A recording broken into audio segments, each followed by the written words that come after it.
Terima kasih Anda masih bersama kami. Bagi Anda yang baru saja bergabung, kami hadirkan kembali 3 berita utama hari ini.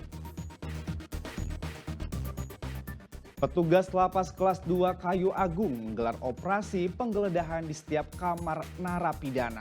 Dalam penggeledahan ditemukan sejumlah barang yang dilarang. Harga getah karet di Kabupaten Ogan Komering Ilir mulai naik di pasaran. Hal ini memberikan secercah harapan bagi para petani.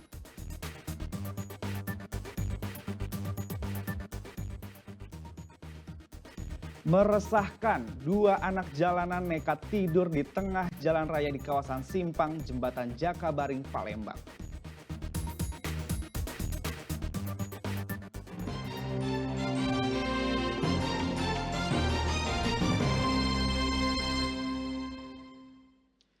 Harga getah karet di Kabupaten Ogan Komering Ilir mulai membaik di pasaran. Hal ini membuat petani bahagia sebab sebelumnya harga getah karet sempat turun di harga Rp9.000 per kilogram.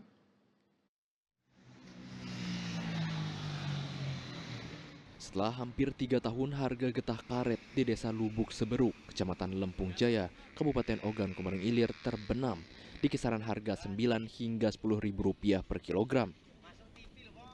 Kini dalam 2 bulan terakhir harga getah karet di tingkat petani berangsur-angsur mulai membaik. Bahkan kini harga getah karet sudah tembus di angka Rp15.000 per kilogramnya. Mulai membaiknya harga getah karet memberikan secercah harapan bagi petani karet di Kabupaten Ogan Komering Ilir. Pasalnya sejak harga karet anjlok, sebagian petani meninggalkan kebun mereka dan beralih menjadi petani padi. Untuk harga karet ya memang alhamdulillah sih untuk sekarang mulai agak naik, mulai mau naik lah. Tapi ya sekarang ini kebun ini mulai dialih fungsikan. Kebanyakan itu buat lahan sawah. Lahan sawah. Iya. Kenapa Mas sampai dialihfungsikan seperti itu Mas? Ya kemungkinan kemarin-kemarin karena harga 2-3 bulan inilah. Dulu 12 atau 11? Iya. Oh 12, ini udah deket 15 ya. Iya. Petani lagi jadi semangat lagi Mas untuk di karet. Ya sebagian ya semangat, tapi Petani berharap harga getah karet kembali naik ke harga semula yakni Rp25.000 per kilogramnya. Hal ini dapat membangkitkan kembali semangat masyarakat untuk dapat menggarap kebun karet mereka yang sudah lama ditinggalkan. Dedi Irwansyah melaporkan dari Ogan Komering Ilir. Dua anak jalanan nekat tidur di tengah jalan raya di kawasan Simpang Jembatan Jakabaring, Palembang. Selain membahayakan, aksi tersebut mengganggu arus lalu lintas. Video rekaman warga ini menunjukkan dua orang anak jalanan melakukan aksi tidur-tiduran di tengah jalan raya di kawasan Simpang Jembatan Jakabaring, Seberang Ulu 1 Palembang. Aksi ini dilakukan ketika jalan raya dalam kondisi ramai pengendara yang melintas. Selain mengganggu pengendara, tindakan yang dilakukan kedua bocah ini pun sangat berbahaya.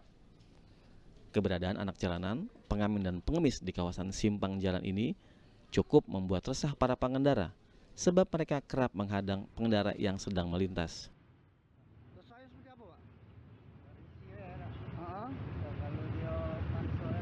Oh dia galak makso gitu Pak ya?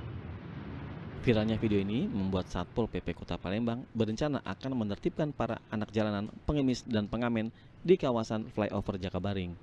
Satpol PP Kota Palembang akan melakukan segera mungkin akan melakukan tindakan atas laporan yang viral itu.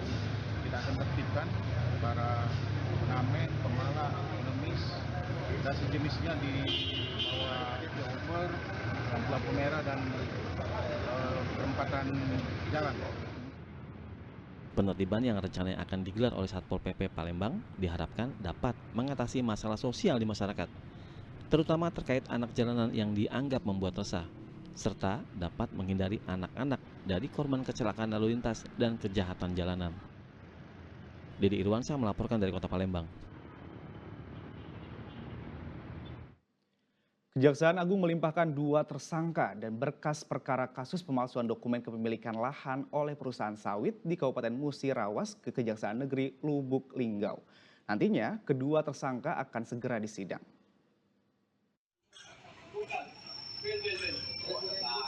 Joko Purnomo dan Bagio Wilujeng tersangka kasus pemalsuan dokumen kepemilikan lahan yang dilakukan oleh sebuah perusahaan perkebunan kelapa sawit di Kabupaten Musyaras Utara dilimpahkan dari Kejaksaan Agung ke Kejaksaan Negeri Lubuk Linggau.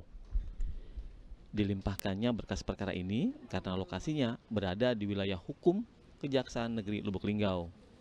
Selain tersangka, Kejaksaan Agung juga menyerahkan barang bukti atas perkara yang sama.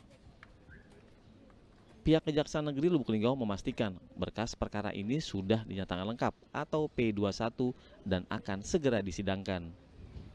Kasus ini diduga ikut menyeret nama pengusaha Sumatera Selatan berinisial HA. Benar ada pelimpahan dari Kejaksaan Agung dalam hal ini karena lokusnya yang ada berada di Kejari Lubuk Linggau. Tapi untuk perkaranya itu dari Mabes Polri. Mabes Polri, jadi karena lokusnya ada di sini, jadi kita terima pelimpahan dari Kejaksaan Agung.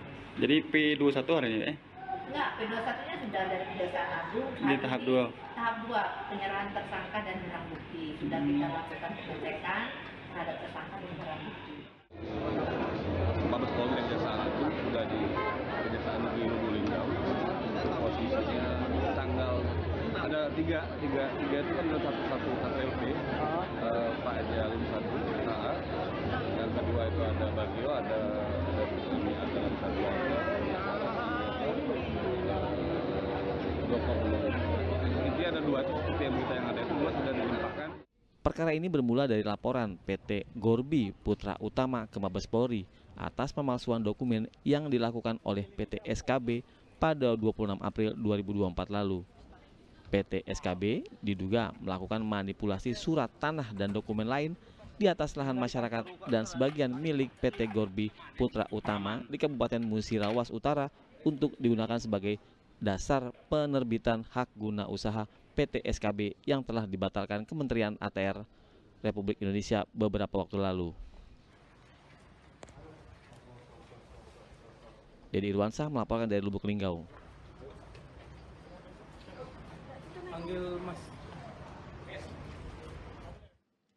Irjen Pol Andirian Jayadi resmi menjabat sebagai Kapolda Sumatera Selatan menggantikan Irjen Pol Albertus Rahmat Wibowo. Kapolda baru Sumatera Selatan ini berjanji akan meneruskan program yang sudah berjalan dari Kapolda lama.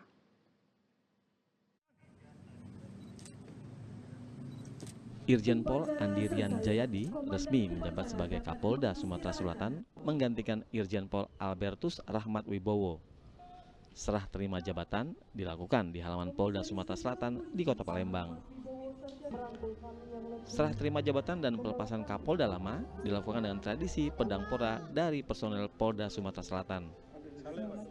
Sebagai Kapolda baru, Irjen Pol Andirian Jayadi akan meneruskan program yang sudah berjalan dengan baik. Pengamanan Pilkada 2024 menjadi prioritas yang paling dekat untuk dilaksanakan. Kemudian serah terima Ibu Asmurwan. Alhamdulillah semuanya berjalan lancar. Kemudian juga hal-hal terkait dengan kondisi kesatuan juga saya sudah disampaikan, dan insya Allah sekali lagi saya mohon doa restu dan mohon dukungan dari seluruh masyarakat Sumatera Selatan. Semoga di dalam mengemban amanah ini saya juga bisa melaksanakan dengan baik dan lancar. Selain itu, masih banyaknya aksi begal atau pencurian dengan kekerasan dan pemberatan akan menjadi hal serius yang akan jadi perhatian Kapolda baru. Ardian Syahputra melaporkan dari Palembang.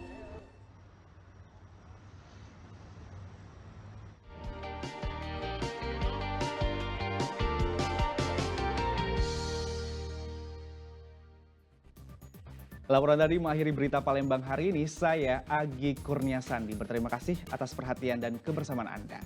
Selamat beraktivitas dan sampai jumpa.